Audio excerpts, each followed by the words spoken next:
Vamos aquí con el invitado Ariel Cabrera. Mañana a las 7 p.m. en Medellín estaremos inaugurando una exposición individual de Ariel en nuestra galería. Y bueno, hoy queremos tener una conversación.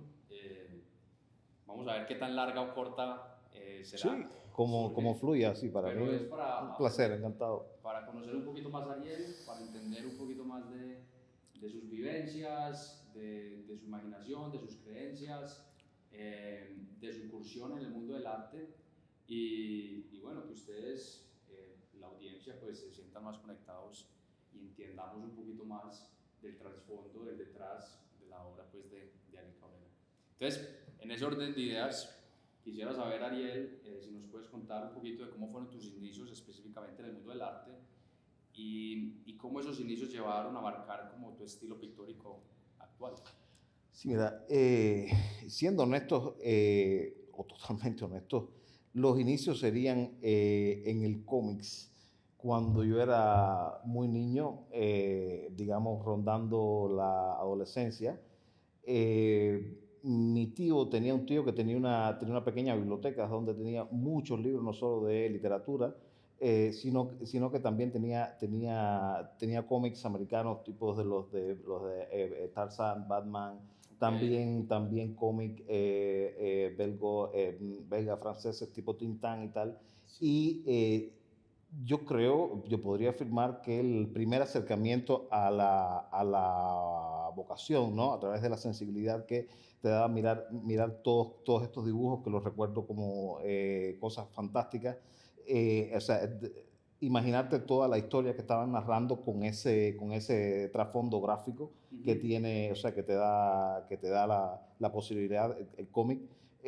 Fue realmente, digamos, que la chispa que encendió lo que después vendría siendo ya, o sea, consolidar un trabajo, una vocación propiamente dicha hacia el arte. Pero entonces, a la adolescencia tú veías los cómics, los estudiabas, pero también plasmabas, digamos, en el papel, Sí, de repente. porque en la escuela solía intercambiar a veces dibujos, o sea, juguetes de otros amigos que tenía entonces, digamos que sucedía como una especie de trueque en la que yo le dibujaba este tipo de cómics, ya sea Batman, Tarzán, Robin o cualquiera de los que ellos les pareciera, y entonces intercambiamos dibujos por juguetes. Estamos hablando cuando yo tendría, hombre, primaria, nivel primario. O sea, tú dibujabas Dibujaba, y sí. el trueque era que le entregabas un dibujo y ellos te daban un juguete. Y ellos me prestaban el juguete. Era la posibilidad que tenía para jugar con juguetes. Ah, ok, Sí, interesante. Entonces el trueque era juguetes de ellos por dibujos sí, tuyos. sí, sí. Ojalá que para... Comercio, ya. Sí, Nada, muy interesante. sí. Y propiamente, digamos, el desarrollo ya pictórico, cuando empiezas, digamos, más disciplinadamente, quizás pinturas de caballete, incursionar en el óleo, ya lienzos. Sí, fue a partir de una actividad por la que hice durante algunos años, luego, o sea, antes de entrar al Instituto Superior de Arte y luego de salir del Instituto Superior de Arte, que fue una etapa donde hice o sea, tuve mucha relación con las antigüedades, el arte decorativo, ¿Esto la es qué edad más o memorabilia. menos? Estamos hablando de antes de entrar en la universidad, rondando los 20, 21 años. 20, 21 años. Sí. Digamos que ahí, o sea, en esa experiencia encontré la pintura de caballete, o sea, encontré la pintura que podías mirar con las manos, porque lo que pasaba en Camagüey, según recuerdo, es que había un solo museo, era muy difícil que estuviese abierto, tener acceso a él, lo recuerdo sumamente difícil, entonces no sé si era porque estaba cerrado, estaba en restauración o algo así, y no tenías contacto con lo que vendría siendo con un Old Master, o sea, Claro. con una pintura del siglo XIX, o como lo que uno quisiera, o sea, como lo que uno quisiera ver, lo que querías encontrar como pintura, porque había un fenómeno muy interesante. Yo y toda mi generación entendió la pintura a través de libros, Claro. porque en la escuela de arte no, o sea, no había otro referente que los libros con una bibliografía escasísima, sumamente reducida, porque eran los libros o sea, eran libros de donaciones que venían de la Unión Soviética y algún que otro enciclopedia de arte europeo y arte universal. Pero para entender lo que veías tenías que imaginártelo porque no podías refutar esto. O sea, la cosa de querer pintar como un maestro, tenías que imaginártelo porque no tenías ningún referente físico. Ya te digo, museos en Camagüey, ninguno. Pero entonces era, digamos, ensayo de error. Veías esos libros y inspeccionabas el libro, lo veías, lo leías, lo entendías y tratabas de plasmar. Sí, tratabas de replicar alguna técnica o algo, digamos, que eran los principales referentes, porque tampoco había demasiado. O sea, esto fue mucho antes de encontrarme con la pintura americana y con la pintura española. Los primeros referentes fue la pintura soviética. Podría pensar en Ilya Repin, Valentín Serov, o Iván Shishkin, o Leon Bax, digamos, que era también, que fue los primeros antecedentes con la escenografía, la ópera y el teatro. O sea, tenías que, por ejemplo, bueno, ¿y cómo sería, cómo se pudiera interpretar la técnica de un pintor ruso de esto de la escuela de los itinerantes, que era como el gran idilio de Claro. mi generación? Sí. Era sencillamente ver cómo salía todo esto. Aparte era muy complicado también porque no conocías mucho de técnica, no había materiales. Los materiales, al igual que los libros, eran donaciones de la Federación Soviética. Y entonces eran óleos de una calidad pésima, casi que ni se podían llamar óleos porque eran óleos búlgaros que tenías que totalmente reciclar Claro. o a veces... Y ya secos quizás también. Era tempera que Sí. tenías que remachacar y echarle algo para que traduciese. O sea, fue una experiencia que, aunque en esos términos fue muy limitada, pero sí te alimentaba mucho el tema de la vocación, o sea, de obsesionarte con poder alcanzar ese tipo de quimera, ¿no? Y en esa época, digamos, que ilustrabas. O sea, en esas témperas que mencionas, trabajabas distintos formatos, era muy pequeño, eran, digamos, formatos medios. ¿Qué temáticas? Formatos medianos, ¿Qué explorabas en esa época? sobre todo temáticas que tenían que ver con referentes de la televisión, básicamente, Ok, o cine. O sea, ya. mucho contacto a partir de ahí. O sea, a partir de que empecé en la Escuela de Arte de Camagüey durante esos años. Tuvimos yo y toda mi generación la suerte de tener una muy buena cinemateca sobre crítica de cine. Entonces veíamos muchos cines de todo tipo, ya sea cine alemán, cine italiano, cine cubano también. Y eso, o sea, era como tu gran biblioteca Claro. de imágenes, todo lo que se te iba quedando en la mente, también apoyado a la literatura, por supuesto. Todo lo que ibas leyendo se te iba quedando. Entonces de ahí iban surgiendo ideas. Bueno, porque parte también de tu formación tiene que ver con esas artes escénicas. Sí, Incluso la obra tuya es muy escenográfica. sí, sí. Yo visité tu estudio pues, la primera vez, creo que hace ya 3 años aproximadamente, y es increíble como el estudio tuyo parece un set. Sí. O sea, tú haces un casting en la manera como, con toda la memorabilia que tienes, todos los libros, casi que haces casting de los caracteres de los personajes que vas a incluir en las obras. Pero puntualmente hablando del estilo pictórico, porque me dices que inicialmente tiene que ver más como con influencias de la Unión Soviética, Sí. pero una persona que vea tu obra por primera vez diría que tiene mucha influencia con los grandes maestros españoles, incluso uno particularmente con Joaquín Sorolla. Sí. Muchas personas hablarían de que la pincelada tuya tiene que ver mucho bueno, tienes gran similitud a la pincelada de Joaquín.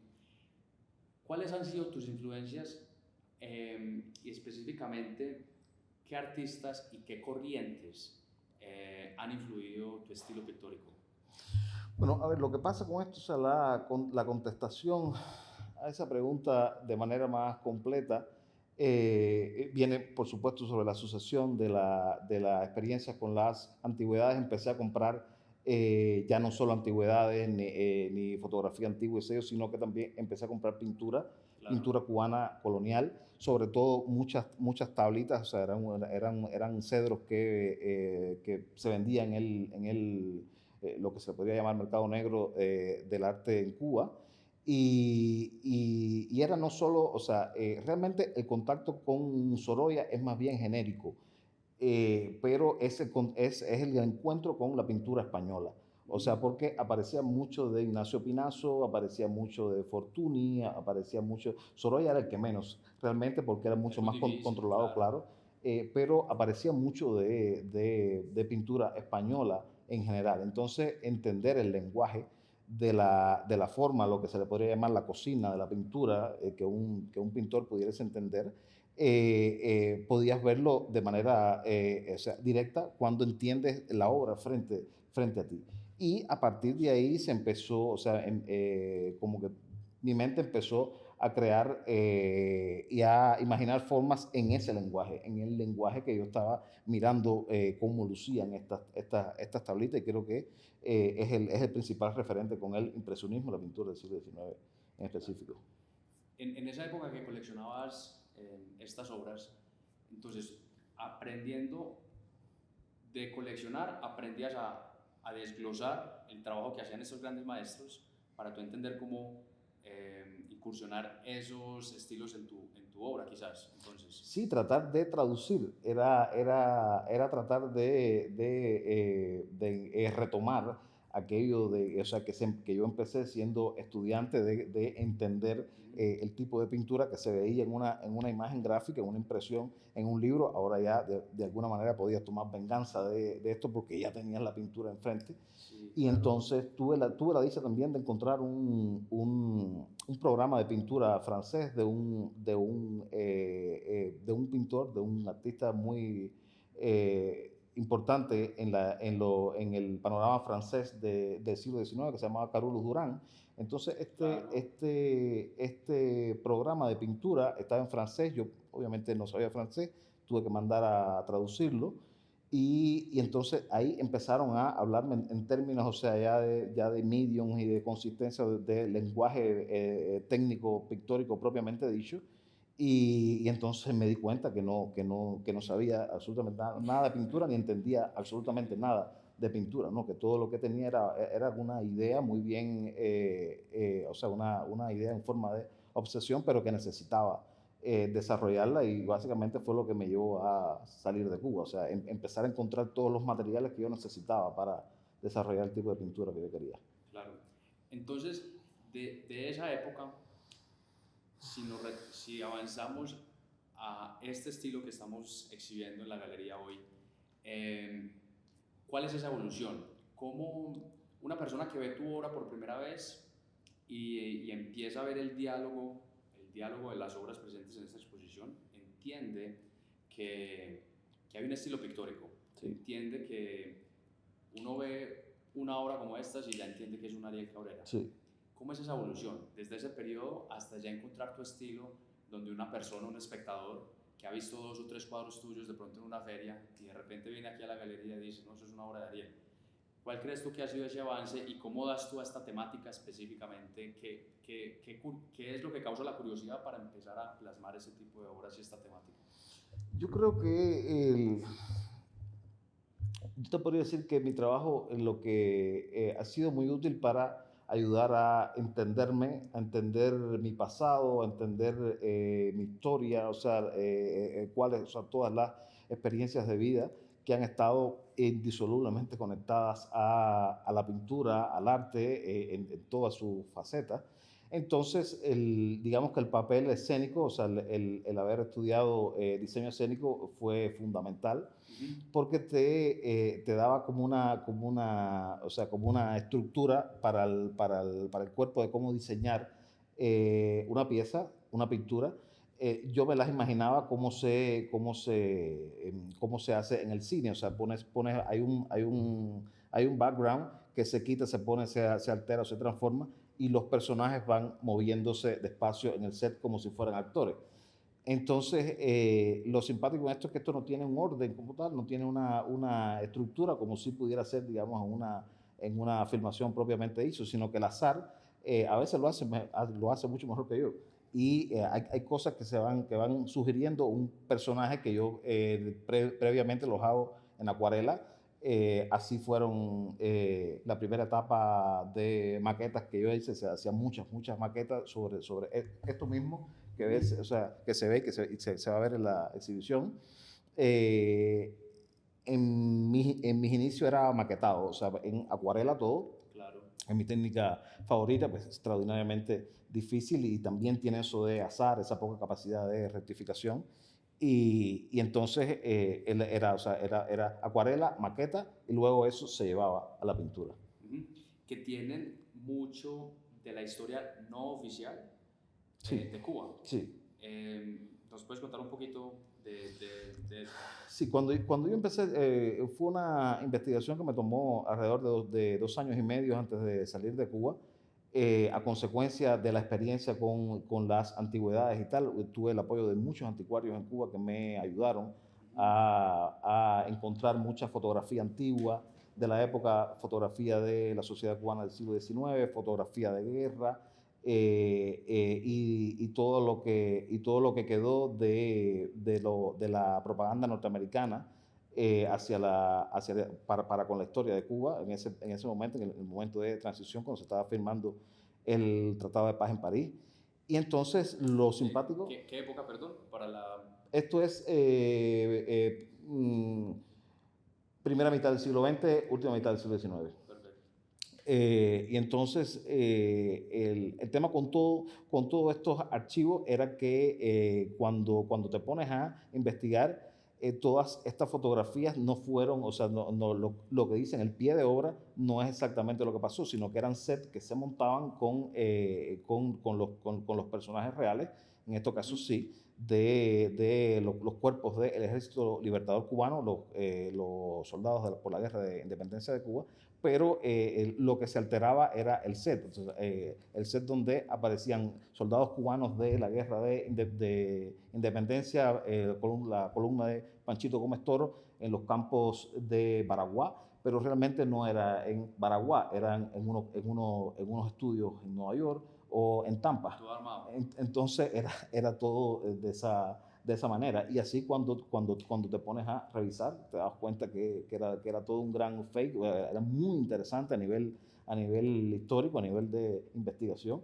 Sí, todo eso entonces era lo que repartían en Cuba en esa época. Sí, esto luego se llevaba a la... se grababa en Estados Unidos y se traía a Cuba. Y se traía a Cuba. Yo creo que fotografía, según tengo entendido, fotografía real en campos de Cuba hay muy poco, excepto un fotógrafo importante español del siglo XIX de apellido Gómez de la Carrera, pero casi todo lo demás eran fotógrafos americanos que eran enviados desde editoriales, desde periódicos americanos, para que empezaran a construir toda la genealogía, toda la arquitectura de lo que vendría siendo la interpretación americana sobre la guerra de Cuba. Y entonces, ya haciendo esa conexión de lo que mencionas con estas obras, porque aquí vemos también muchos atuendos de esa época, incluso los héroes de guerra, los war heroes o los guajiros, que están muy presentes en tus obras, pero los vemos en unos escenarios, en algunos casos o en casi todos, muy opulentos, de mucha bonanza. ¿Por qué? ¿Por qué los transmites de esa manera? Bueno, porque realmente no tiene un orden lógico. O sea, lo que tiene un orden lógico es el hecho en el que yo encuentro cada una de estas informaciones o fotografías que luego se convierte en referente, pero mi proceso creativo es más como especie, ¿cómo lo podríamos llamar? Digamos, citando a Borges, hay un cuento maravilloso que se llama Funes el Memorioso, que es un personaje que tenía la habilidad de recordarlo todo el tiempo. Entonces aquello empieza a crearle problemas y porque era una cosa así casi épica poder tener la capacidad de recordarlo absolutamente todo el tiempo. Y entonces en mi proceso creativo podría decir que es eso, o sea, son imágenes que están todo el tiempo orbitando en mi mente, entonces se van confluyendo, son como metanarrativas o relatos y correlatos que van conviviendo los unos a los otros, o sea, unos tratando de influir en la representación mucho más que otros. Entonces es más o menos lo que pasa en mi cabeza cuando trato de Sí. diseñar un No, cuadro. porque yo lo veo como una simbiosis. Entonces, tú viviste, pues, obviamente, Cuba, Nueva York, también has pasado mucho tiempo en Miami. Sí. Entonces, yo veo como una simbiosis, como si fueran tus experiencias en Cuba unidos como con tus experiencias en América. Entonces, Sí. menos como estos personajes cubanos de la época, pero en escenarios, digamos, contemporáneos, Claro. de mucha opulencia, quizás en Miami. No sé Sí. si... No, y se une también con el tema, como ya te digo, o sea, es como la mente que está haciendo regresiones todo el tiempo. Digamos, eso se puede conectar con una de las experiencias que te contaba, lo de la Cinemateca Crítica, que se hacían talleres de críticas de cine. Entonces, cualquier escena de esta puede ser, digamos, un escenario de un director cubano, Tomás Gutiérrez Alea, de una película que podría ser Los Sobrevivientes, que es la experiencia de una familia burguesa cubana que, o sea, en el contexto del triunfo de la Revolución Cubana a partir de 1959, que empieza a rehusarse a los cambios que están habiendo en la revolución. Entonces viven todo ese declive, o sea, todo el derrumbe moral de la propia familia en contraste con todo el desarrollo del proceso revolucionario. Entonces toda la escena es la escena de la casa típica burguesa cubana de la época. Sí, sí, claro, como esto. Y entonces esas vivencias tuyas, hablando ya específicamente, mencionando, bueno, tú resides en Estados Unidos, en New Jersey, pero viajas constantemente a Europa. Esas vivencias, esa cercanía ya con el continente europeo, ¿influye mucho? Sí, claro, porque digamos, cuando fui digamos, hace un año y medio pasamos vacaciones en Rimini, y estar en Rimini es estar en una escena de una película de Fellini, digamos, 8:30. Entonces, como te digo, todos esos recuerdos están totalmente, o sea, están orbitando en la mente. Y acaban siendo, ¿sabes? Formando parte de un detalle de un cuadro, el 30 o el 40%, o un background de un cuadro. O sea, yo trato de no encontrar un orden lógico para representar las obras, porque a veces ese orden lógico, ese afán puede limitar el proceso creativo. Claro, no, porque yo te he visto, nuevamente, visitando tu taller, y si quieres podemos conversar y hablar un poquito de eso, veo pues ese escenario donde tú coleccionas, eres un gran coleccionista pues, de libros, como lo has mencionado, miles y miles de libros. Dentro de esos libros yo he visto recortes, donde has logrado recortar ciertos personajes que sacas de los libros, y en un escenario bidimensional, al recortarlos, los elevas en una tercera dimensión. Sí. Y en esa tercera dimensión los tienes en un espacio, digamos, tu taller es inmenso, y pareciera que como que haces un juego de planos, de profundidades y perspectivas, y logras hacer como un casting, pues me corriges, Sí. así es como lo vi yo, y empiezas a seleccionar ciertos caracteres, ciertos personajes, que posteriormente empiezas a bocetear y a plasmar en el lienzo. Tú haces tu obra de cero pues de inicio a fin, completamente, desde el boceto hasta el color, todo, preparar los lienzos.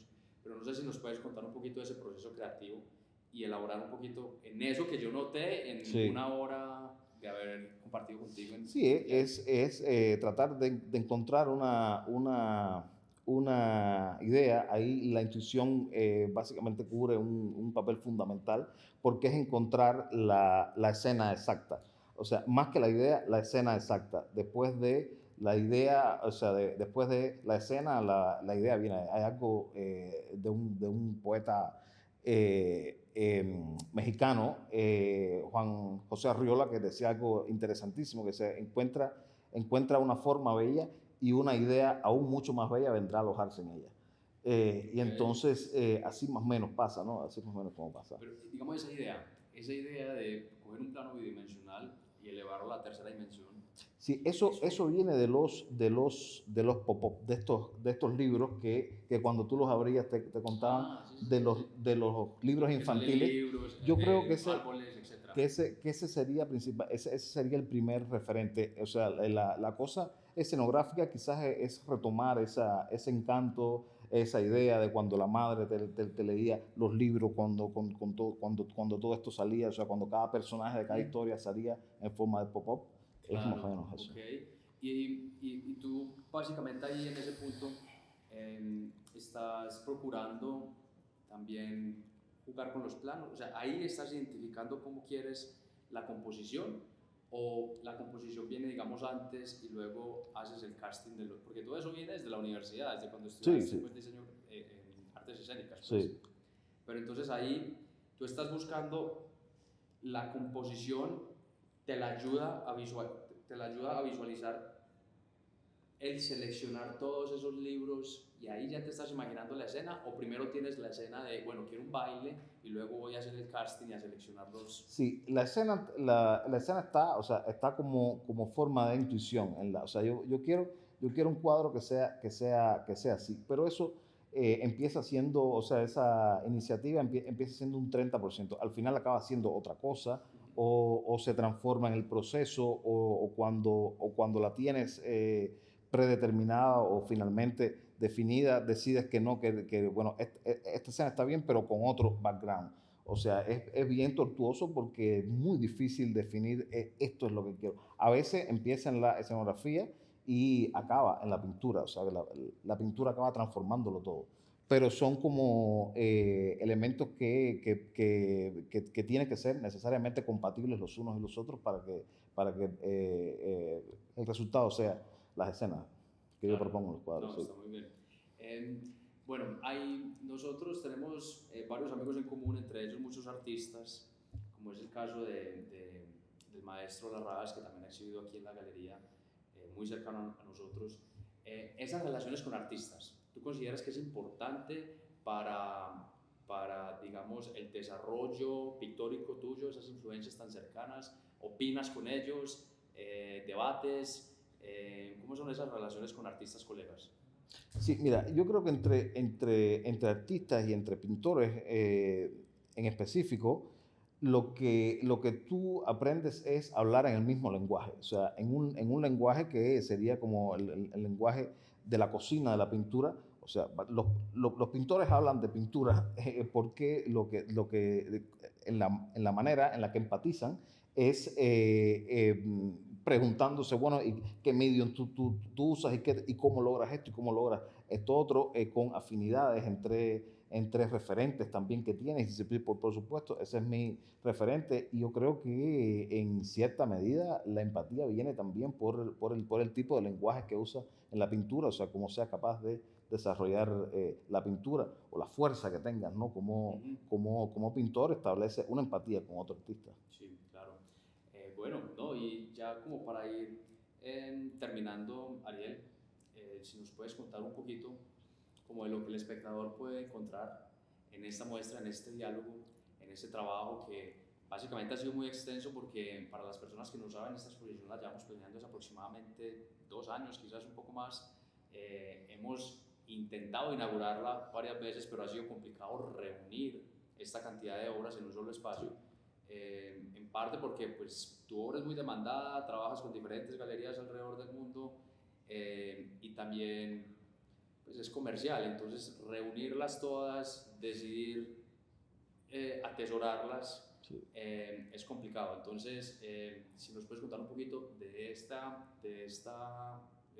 diálogo, de esta narrativa que vamos a estar exhibiendo aquí en la galería y que vamos a inaugurar mañana. Bueno, sí, lo que van a ver es el resultado, o sea, de casi año y medio de producción, de ideas que se iban reciclando las unas a las otras, de toda o sea, un recuento de la historia de mi trabajo, de mi propia historia, sobre todo, de mi propia historia, plasmado en estas obras. O sea, ver cómo hay obras que tienen que ver esencialmente con esas experiencias, con la pintura propiamente dicho, de las tablitas de cedro y tal. O sea, hay obras en específico que son de esa serie, porque son series temáticas que voy siempre desarrollando las unas a las otras, o sea, en el desarrollo del tiempo. pero traté de ser lo más completo en ese sentido, ¿no? Hay obras, las obras que quizás es la serie más nueva, de Día Libre para Veteranos, Claro. que son obras que tienen que ver mucho con los inicios, o sea, con mis inicios como coleccionista también de archivos históricos, porque son muy deudoras del postcard antiguo, o sea, refieren mucho a la sociedad cubana de antes del 59, en contraste con fotos de soldados que tenían, bueno, eso en una especie de diálogo, bueno, diálogo que dan a parir este tipo de cuadros Y de los que yates y generalmente tal. son unos formatos inmensos. Sí, sí. O sea, que el trabajo pues, de plasmarlo todo y mantener la composición balanceada y la perspectiva, los planos, la profundidad, hay cuadros que tienen una profundidad tremenda. O Sí, sea, el formato es muy importante porque o sea, yo empecé a entender el formato entendiendo la pintura de tipo histórico, porque yo a veces no entendía porque eran tan grandes, ¿no? Y claro, o sea, tiene toda la lógica porque es tratar de representar el hecho histórico desde su magnitud cronológica. Entonces son formatos, digamos, citando la batalla de Tetuán de Fortuny o todos los cuadros estos de tiempo, digamos, las grandes apoteosis que son pasajes bíblicos y tal, o sea, es tratar de representar la historia en su magnitud, y con justo, personajes casi que en su en su real escala size, real, claro, en su forma claro, real, pues, o sí, sea, en sí, su sí, tamaño real. en su escala real. No, Ariel, te agradezco mucho No, este gracias a ti por espacio darme la tan oportunidad. agradable para las personas, si les quieres decir a las personas que nos están viendo, pues invitarlos a a la inauguración mañana. Bueno, con todo gusto, yo agradecidísimo que me den la oportunidad de invitarles a visitar la exhibición acá en Medellín, en la Galería Ducarango, la cual me hace muy feliz formar parte de su nómina. Pues vengan y no se la pierdan. Muchas gracias. Bueno, saludos a todos, muchas gracias por acompañarnos en este espacio y bueno, los esperamos mañana aquí en Medellín para la inauguración Metanarrativas del maestro Ariel Cabrera. Gracias.